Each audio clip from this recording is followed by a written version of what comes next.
What's up, guys? I'm Hillbilly Dude, and I'm going to do a quick little update on this Kershaw Blur. I've already got a video out that I made quite a while back, not too long after I first got this, and it has all the specs and kind of the details and stuff on it. All I want to do right now is give you guys an update because I have carried this for a while now. I'm not exactly sure how long, but from the time I bought this has been my everyday carry for probably 90% of that time. So I do have a lot of experience with this. It's held up phenomenally, and I just want to share that experience. So here we go.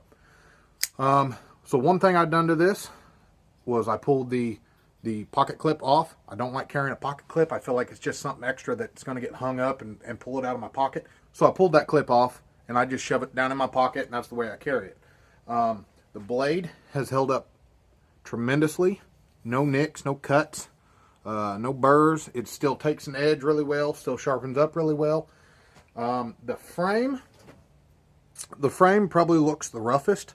A lot of the green paint on this aluminum handled frame has come off. Most of it has around the edges, as you can see. But the body of the frame still has a lot of good paint on it. This rubberized textured part, I really expected this to fall apart first. I thought for sure that there would be chunks of this stuff just coming out, or wearing off.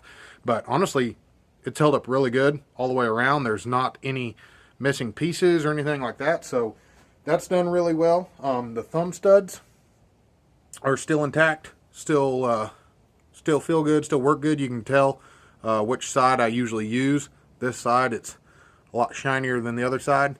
The spring is good. The lock is still good. I do have just a little bit of play this way, but you probably can't even see it. It's like basically nothing, and it might have already been like that whenever I got it. I don't remember, but I'm not concerned about that at all because it's still really tight. This is the way that, is important, and there is no play like that at all. This liner lock is still holding up good. I've never had this knife close on me. I've never had it, the liner lock fail. So the lock still works good. Still locks out really good. The spring is still really good. Now, if I had a new one to compare it with, maybe I'd be able to say, yeah, the springs wore a little bit or something, lost some of its springiness, but I can't tell a difference from whenever I first got it. Still opens up really easily, just a little push. Man, it's such a thin knife, thin profile, and it's so light that if you're somebody that uses a knife a lot in your trade or in your day-to-day life, this is a really, really good option because it just slides right in your pocket, sits there, especially if you pull the pocket clip off. It lays flat. You don't know it's there. It's super light. And then when you need it, you can just pull it out, and you got a good knife. You can close it one hand. Man, I just have so much good stuff to say about this. Like I said, this has been probably 90% of my everyday carry since I bought this knife.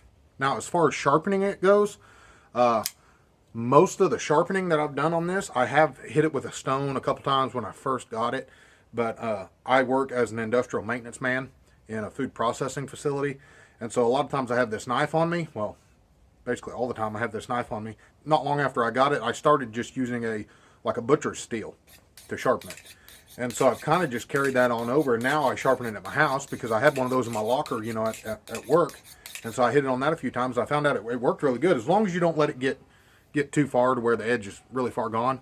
You hit it on that steel a few licks, you're good to go. So I've been doing that whenever I sharpen my kitchen knives. I'll just pull this out if it needs it, hit it a few times on the one in the house, and honestly, that's the way I've been doing it, and it works great. Now, like I said, it's going to take a while to get an edge back on it if you're one of the people that just let the edge completely, go to crap.